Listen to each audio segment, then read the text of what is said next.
talaga dyan po mo kuna. Testa mo mabijin. Testa mo mabijin malaki.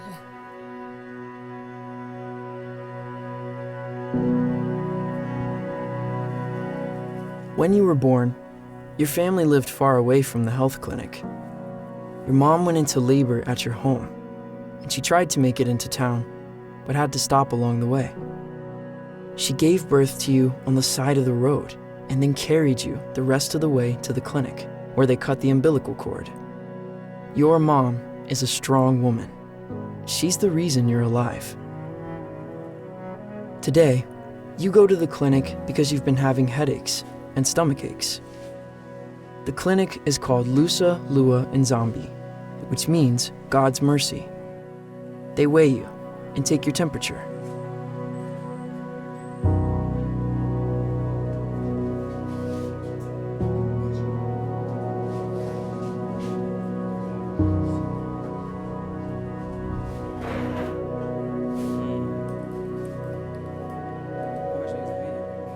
You only weigh 53 pounds.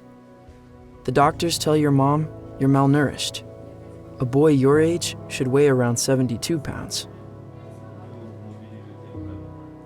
They run other tests and check your symptoms.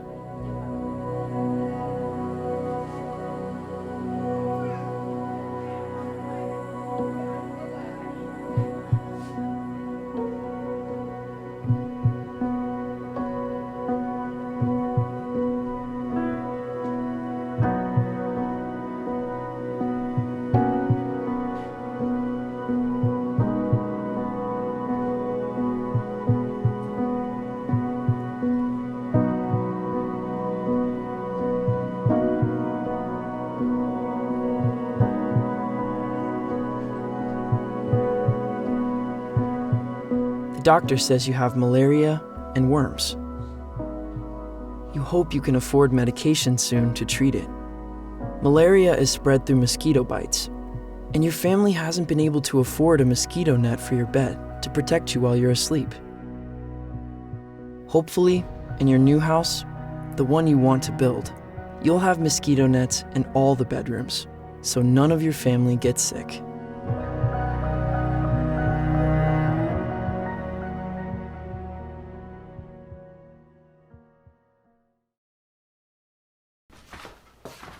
What's up, 30-hour famine? Hope you guys are doing well. By the time you're watching this video, it's probably been about 6 hours. 6 hours. Man, hang in there with your fasting. And yes, I know that it's been painful, especially when you saw your parents and your family members eating dinner without you tonight.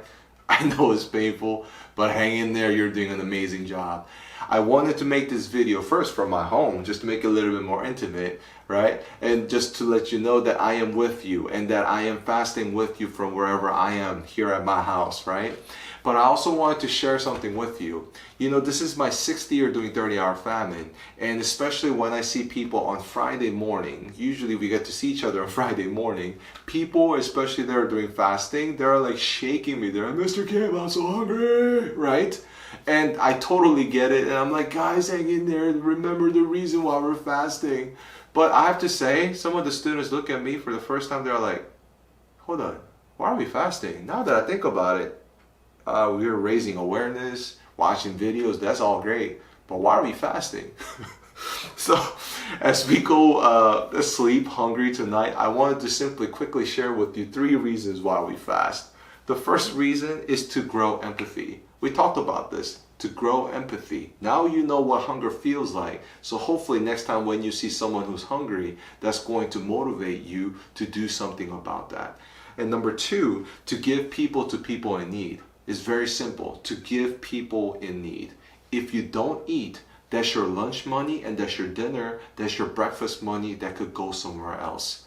And especially in this context, when you give 40,000 won to World Vision, that's going to support a child for an entire month. Think about that. It's a practical reason why we fast. If I don't eat, I have money to give. And here comes the 3rd reason, and this is the most important one. Why do we fast? Is to be reminded to pray. It's to be reminded to pray. It's like an alarm. But whenever you're thinking about the hunger, you're reminding yourself, Yes, I'm fasting with the purpose to pray. I am fasting, and you're using hunger literally like an alarm clock to continue to remind yourself to pray.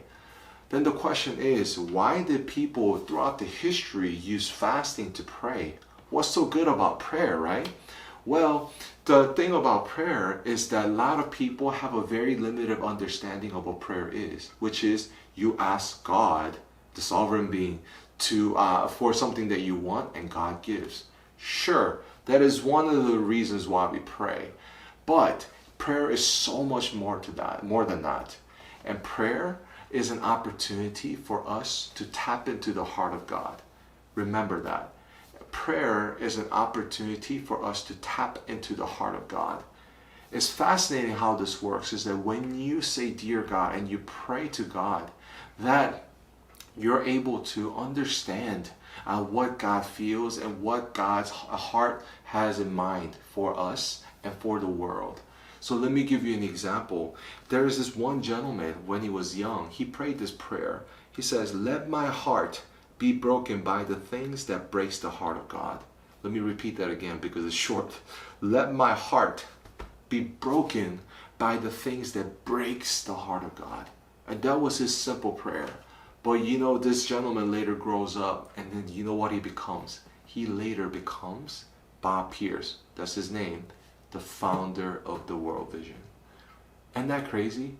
Yes, this gentleman, when he saw the brokenness of this world, he was praying, and he says, but at the same time, Lord, something in my heart says like apathy, not empathy, apathy, meaning yes, I care, but not really.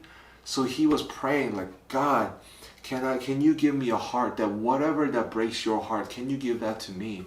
And with that, he gained such empathy that he devoted his entire life to find an organization that allows us to even benefit today.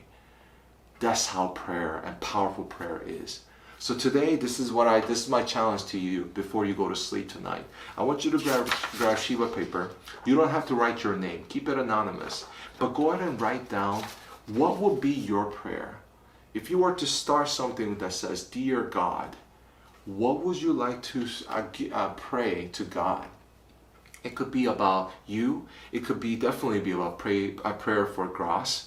It could be for the people that are leading 30-hour famine.